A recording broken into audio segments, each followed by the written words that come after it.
बच्चों सुप्रभात।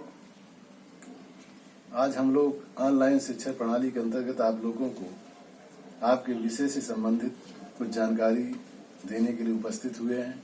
सबसे पहले हम वर्तमान में कोरोना महामारी से बचने के लिए सरकार के जो दिशा निर्देश और गाइडलाइंस हैं उनको पालन करने के लिए पुनः आग्रह करेंगे। 3 मई तक अभी लॉकडाउन लागू है, तो इसलिए हम यही आप लोगों से कहेंगे कि आप लोग किसी भी तरीके लॉकडाउन के उल्लंघन का प्रयास न करें। आज हम उमाकांत तिवारी पंचायत राज इंटर कॉलेज बड़ा गांव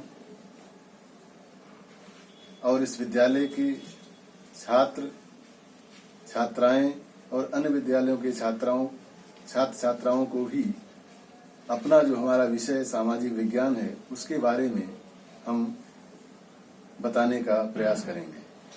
आज हम हाई स्कूल सामाजिक विज्ञान विषय का पाठ्यक्रम क्या है उसके बारे में बताएंगे कि क्या आपको इस साल पढ़ना है। क्योंकि जैसा कि आप कक्षा 9 में ही आपको ये जानकारी है, हमें सामाजिक विज्ञान के अंतर्गत 4 विषयों का अध्ययन करना है। इसमें सबसे पहला इतिहास है, दूसरा भूगोल है, तीसरा नागरिक शास्त्र है और चौथा अर्थशास्त्र है। इतिहास के अंतर्गत आपके पाठ्यक्रम में पहला पाठ आपका यूरोप में राष्ट्रवाद है, दूसरा इंडो चाइना में राष्ट्रवादी आंदोलन जो हुए, भारत में राष्ट्रवाद, इसके अलावा मुद्रण संस्कृति, औद्योगिकरण, इन पाठों का अध्ययन आप इतिहास के अंतर्गत करेंगे। भूगोल के अंतर्गत संसाधन और विकास, कृषि, वन्यजीव संसाधन, उसके अलावा नागरिक शास्त्र के अंतर्गत लोकतंत्र, सत्ता की साझेदारी इत्यादि टॉपिकों का अध्ययन नागरिक शास्त्र के अंतर्गत करेंगे। और अर्थशास्त्र के अंतर्गत भारतीय अर्थव्यवस्था के क्षेत्र, वैश्वीकरण,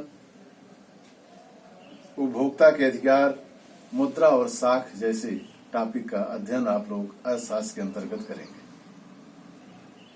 जहां तक इतिहास विषय में आपका पहला पाठ यूरोप में राष्ट्रवाद का उदय, ये पहला पाठ है।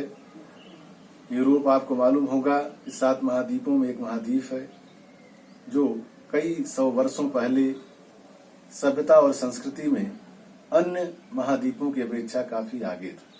और यही कारण है कि सबसे पहले हम राष्ट्रवाद की झलक यूरोप में ही देखने को पाते हैं। इस पाठ के अंतर्गत हम 3 महत्वपूर्ण टॉपिक का अध्ययन करेंगे, जिसमें पहला यूरोपीय देश फ्रांस में हुई क्रांति का, दूसरा इटली का एकीकरण, तीसरा टॉपिक जर्मनी का एकीकरण। इन 3 टॉपिकों के अंतर्गत ये पाठ चलेगा और इन्हीं से संबंधित अनेक प्रकार की विचारधाराओं और घटनाओं का अध्ययन हम इस पाठ के अंतर्गत करेंगे।